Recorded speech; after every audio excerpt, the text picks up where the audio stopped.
Rodney again. Y'all believe it or not, I'm shaking this thing off here. It's been something else.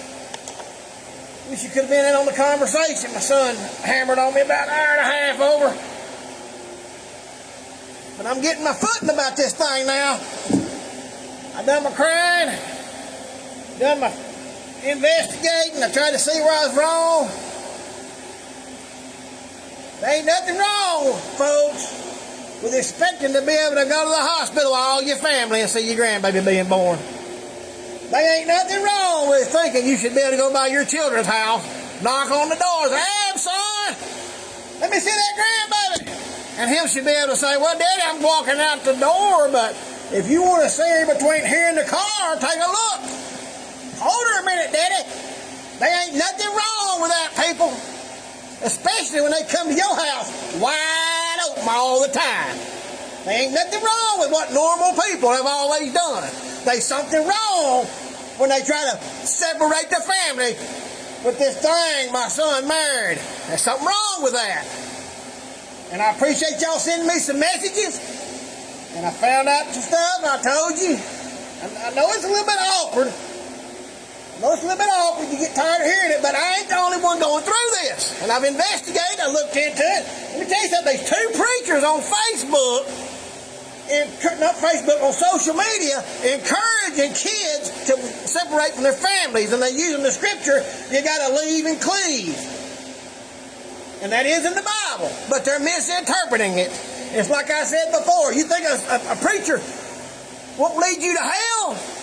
They won't only lead you to hell, but they'll cause you to lose your family.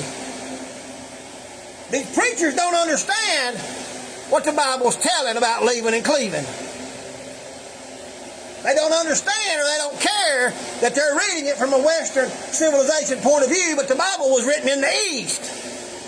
The Bible was written with a Middle Eastern family in mind, where sometimes the daughter had to go off and live with the father's family, the husband's family.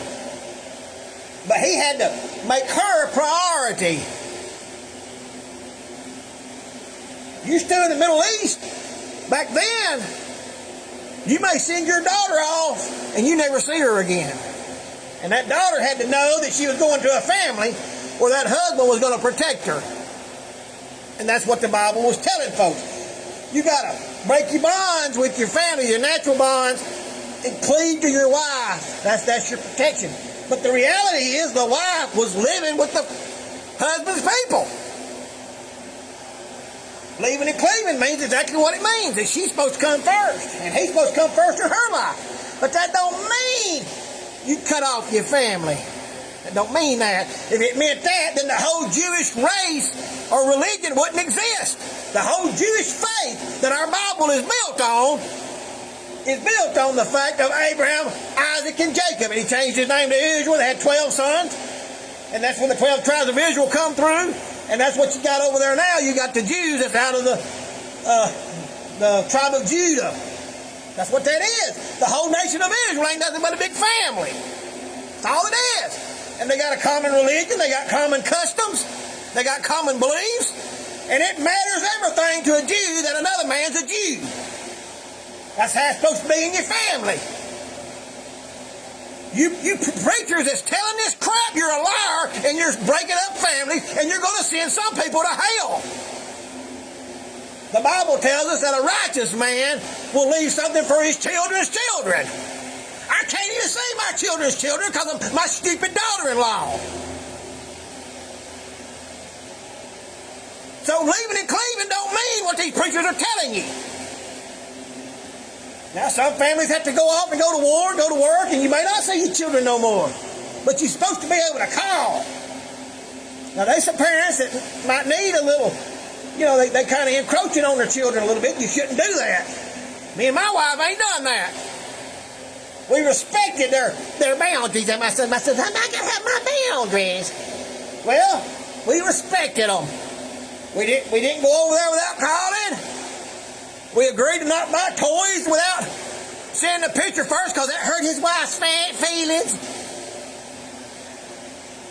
We didn't take the family to the hospital But when he said we couldn't see the grandbaby because of what I had going on in my house, I cut that off. I'm done with it. He ain't telling me what to do at my house.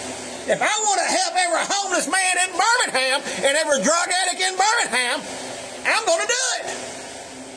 He ain't getting in the way of what I believe God will want me to do. And that don't make me super righteous. My whole family's done this. My Granny Ryan helped the poor. My Papa Watson bought furniture for people. And now you think I'm going to let this little thing my son married change that? Because she comes from a weird family? No, that ain't happening. But my point about this right here is these preachers, some of these preachers are teaching this and they're lying. They lying, boys. They lying. They lying just like they lied about you do anything you want to still go to heaven. They lying all the way. And my son done got caught up in this.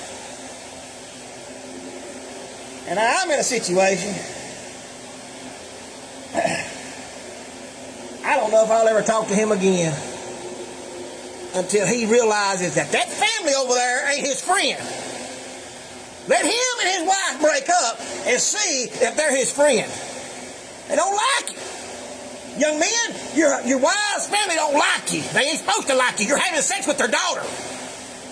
They ain't supposed to like you having sex with their daughter.